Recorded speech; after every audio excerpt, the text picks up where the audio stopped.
সমস্ত প্রশংসা একমাত্র আল্লাহ তাআলার জন্য, যিনি বিশ্বজগতের রব। আপনি একটা কাজ শুরু করেছেন, আপনাকে যদি মানুষ পাগল না বলে তাহলে কাজটি আবার নতুন করে শুরু করেন। কারণ পাগল বললেই বুঝতে পারবেন যে আপনার কাজটা আসলে সঠিকভাবে হয়েছে। এই বিষয়টি আজকে আমার বক্তব্যটা আপনি শুনেন, তাহলে পরিপূর্ণ বিষয়টি আপনার কাছে কী হয়ে যাবে, ক্লিয়ার হয়ে যাবে। জুলহাস, এই জুলহাসকে যে এসএসসি অর্থাৎ ক্লাস 10 পাস, সে কি তৈরি করেছে, প্লেন তৈরি করেছে, এবং সেটা আকাশে উঠতে সক্ষম হয়েছে, যেটা RUET, BUET, KUET, suit medical student, নামি দামি স্টুডেন্ট পারে নাই, সে করে দেখাচ্ছে। এখন জুলহাস যখন প্রথম পর্যায়ে এইটা তৈরি করতেছিল, তখন মানুষজন তাকে সাপোর্ট দিয়েছে, বাবা মাথায় হাত বোলাই দিয়েছে, বাবা তোমার দ্বারা হবে, এই কাজটি কেউ করেছে? তাকে দেখলে মানুষ আরও অবজ্ঞা করেছে, হ্যাঁ এ কত বড় বড় ইউনিভার্সিটি পাস করেছে, তাই পারলো না আর তুমি পারবা? কি মানুষ কইছে কি কয়নি? এবং চার দোকানে মূর্খ টুর্খ সব আবাল চলে না, ঠিক আছে, তার নিয়ে সমালোচনা করেছে। কি ও জুলহাস প্লেন তৈরি করতেছে বলে আকাশে উড়বে, আকাশে কি উড়বে, এভাবে করে তাকে নিয়ে বিনোদন দিয়েছে। কিন্তু দিন শেষে কিন্তু জুলহাস কিন্তু প্লেন উড়াতে সক্ষম হয়েছে। তো যারা তার বিপক্ষে সমালোচনা করেছে, জুলহাস তার যোগ্যতার মাধ্যমে তাদের মুখে কিন্তু অটোমেটিক্যালি জুতোর বাড়ি পড়ে গেছে। এখন আমি যে মেসেজটা দিতে চাচ্ছি, জুলহাস কিন্তু আজকে বাংলাদেশে সব জায়গায় পরিচিত একটি নাম। তাই আপনাকে যদি একটি নতুন কিছু তৈরি করতে হয়, বা আপনিও যদি জুলহাসের মতো কি বাংলাদেশে পরিচিত হতে চান, তাহলে কিন্তু এমন একটি কাজ করতে হবে যাতে মানুষ আপনাকে কি বলে, পাগল বলে। আমি কোনো কাজ শুরুই করতে পারি না, আমি কাজের একটু ডেমো দেখাইছি, তাতে মানুষের মাথা খারাপ হয়েছে, হ্যাঁ এই কাজ কিভাবে করবে, আমি এই কাজ করতে পারবো বলেই তো দিয়েছি, না হলে আমি দেবো কেন? ওর মাথা খারাপ হয়ে গেছে, না এই কাজ করবে কেন, তা তুই কর, তুই এই জায়গায় এসে তুই কর, ও করবে না, তুমি এই কাজ করবা কেন? ওর হচ্ছে মেন কথা এটা। ওর কাজ হলো না, তুমি ওই বাগানে পড়ে আসো, তুমি বাগানেই পড়ে থাকবা, তুমি উঠবা কেন? তুমি উঠবা, তোমার একদম নিচে নামাবো, ঠিক আছে? একটা জিনিস তুমি বুঝো নি, তাহলে কোশ্চেন করে বুঝে নেবা না? ও বুঝবে না, আমাকে বাঘের মতো ভয় পায়, আমার সামনে কেউ কোনো কথা বলে না, কোথায় কথা বলে, বাগান চোগানে। তো আমি যে কাজ শুরু করব, এই পাগল ছাগলের জন্য আমি কাজও করতে পারতেছি না, শুধু ঝামেলা করতেছে, না বুঝে চিল্লায়। এরা যদি আমি ক্লাস 2 অঙ্ক দিই, পারবে না। আপনি ডাকে নিয়ে আসেন যে 2 অঙ্ক দিতে চাইছে, তো একটু দেখো, একটু করে দাও, যাও, পারবে না, কিন্তু সে সমালোচনা করতেছে। যাই হোক, এসব পাবলিক থেকে আমাদের কি করতে হবে, দূরে থাকতে হবে। আমি যে কাজ শুরু করব, এই কাজে ম্যাক্সিমাম মানুষ না বুঝে আমাকে উল্টোপাল্টা বকবে, যারা অশিক্ষিত, বুঝে না, আবার আমার কাছে এসে একটু বুঝতে আসবে, তাও না, ভয়তেই আসে না, মনে হয় আমার কাছে আসলে মনে হয় ইস্যু করে দেবে, জিনিসটা বুঝেও না বুঝে আন্দাজ দিতে চায়। যাই হোক, আমি যে কাজটা শুরু করতে যাচ্ছি, সেটা না বুঝে অনেকে যারা অজ্ঞ মূর্খ, তারা হচ্ছে কি বলবে যে পাগল হয়ে গেছে। আর যারা শিক্ষিত, জ্ঞানী, মাথায় কিছু আছে, তারা বলবে যে না, হবে, আসলে এটা সম্ভব, ঠিক আছে?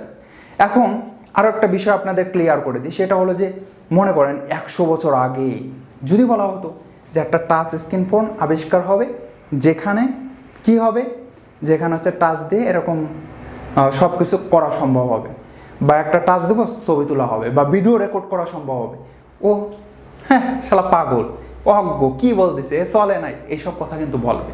সো আপনার এতে হতাশ হওয়ার কোনো সুযোগ নাই। যদি আপনাকে কেউ পাগল বলে, তাহলে কি আপনি কাজে 90% আপনার কাজটা আসলে সঠিক। আপনি যদি ওই কাজটা করে দেখাতে পারেন, তাহলে আপনি জুলহাসের মতোই কিন্তু কি সব জায়গায় পরিচিতি অর্জন করবেন। ওকে, আমরা আরেকটা বিশেষ ধাপে আসতে পারি। সেই বিশেষ ধাপটা কি, আমাদের নবী হযরত মুহাম্মদ সাল্লাল্লাহু আলাইহি সাল্লামকেও পাগল বলেছে। এখন এটাকে আমি বানাই বললাম, 15 নম্বর সূরার 6 নম্বর আয়াতে আছে, আপনি একটু দেখে নিন। আবার আরেকটা নবীকেও কি বলেছে, পাগল বলেছে। এটা কত নম্বর সূরায় আছে? 54 নম্বর সূরার 9 নম্বর আয়াতেও আছে, আপনি যাচাই বাছাই করে দেখতে পারেন। এখন কিছু মানুষের কাজ হলো অবজ্ঞা করা। সে হয়তো 31 নম্বর সূরা লোকমান 18 নম্বর আয়াতটি জানে না, সেজন্য জানলেও কি, ওর ধান্দাই হলো মানুষের পিছে লাগা, ওর নিজের জীবনে কিছু করবে না। একজন একটু করতে যাচ্ছে, পারবে না, তা কে পারবে? তুই পারবি, তা এই কাজটা কর। না না না, আমি করবো না। তা আমি করতেছি, আমার করতে দে, তাও দেবে না, পিছনতে হ্যাঁ ও ওই কাজ করতেছে, এরকম করে। তো এইসব ব্যক্তি থেকে আপনাকে প্রচলিত অর্থে দূরে থাকতে হবে। যদি এইসব ব্যক্তিকে আপনি পাত্তা দেন, আপনি যে আমি একটু পাত্তা দিতাম, এই জন্য আমি একটু পিছনে পড়ে গেছি, এখন এইসব ব্যক্তিকে আমি ডাস্টবিনে ফেলাই দিয়েছি। এসব ব্যক্তির কোনো ভিত্তি নেই, মূল্য নেই, জীবনে কিছু করতে পারেনি, আরেকজন করতে যাচ্ছে, তাকে করতে দেবে না, এটাই হলো তার মেন উদ্দেশ্য। ঠিক আছে, আপনার লক্ষ্য কী থাকবে? পিছনে যেসব লোক আছে তার কথা শুনে আপনি চুপচাপ বসে থাকবেন? নো নো নো, আপনাকে সামনে এগিয়ে যেতে হবে এবং আপনার যে মেধা আছে সেই মেধা প্রকাশ করতে হবে। ঠিক আছে, আজকে এই পর্যন্তই। আল্লাহ হাফেজ। তাহলে আজকের মেন আলোচনায় কি বলেছিলাম? আমি বলেছিলাম আপনি এমন একটি কাজ করবেন যে কাজে মানুষ আপনাকে পাগল বলবে। তাই বলে এমন কাজ করা যাবে না যে চুলে স্টাইল দিয়ে ইয়ো ইয়ো ভাব, মেয়েদের মতো আচরণ, এসব গ্রহণযোগ্য করা এসব নয়। এসবের জন্য আপনাকে কাজ করতে বলেনি, তাও এইসব করেও একজন মানুষ ভাইরাল হয়ে গেছে। লোকটা ছিল মনে হয় সফটওয়্যার ইঞ্জিনিয়ার, সে ওই ইয়ো ইয়ো করে, তা সে যখন ভালো বক্তব্য দিচ্ছে, মানুষ সে ভালো বক্তব্য খায় না। কি খাইছে? যখন সে এই ইসলাম মতো আচরণ করেছে, ইয়ো ইয়ো করেছে, তখন মানুষ খাইছে, মানুষ পচাইছে। পচানোর পরে দেখে কি কিরে, এ কারে পচাইলাম, এ তো সফটওয়্যার ইঞ্জিনিয়ার, বাস সে ভাইরাল হয়েছে, কিন্তু কাজ শুরু। তো ভালো জিনিস, সে কিন্তু ভালোভাবে কথা বলতেছিল প্রথম পর্যায়ে, কিন্তু মানুষ তাকে কি করেনি, পাত্তা দেয়নি। আহা, আমরা কোন লেভেলে চলে গেছি, আমরা কোন লেভেলে চলে গেছি, আমাদের আসলে কি বলবো? ঠিক আছে, বলার কোনো ভাষা নেই। তবে আপনি এমন একটি কাজ করবেন, এমন একটি প্ল্যান করবেন যে প্ল্যানটা মানুষের উপকারে আসে। ঠিক আছে, পাশে লোকে কিছু বলে, পাশে লোকের কথাকে ডাস্টবিনে ফেলাই দেন, আপনি আপনার মেধাকে দেখানোর জন্য প্রস্তুতি গ্রহণ করুন।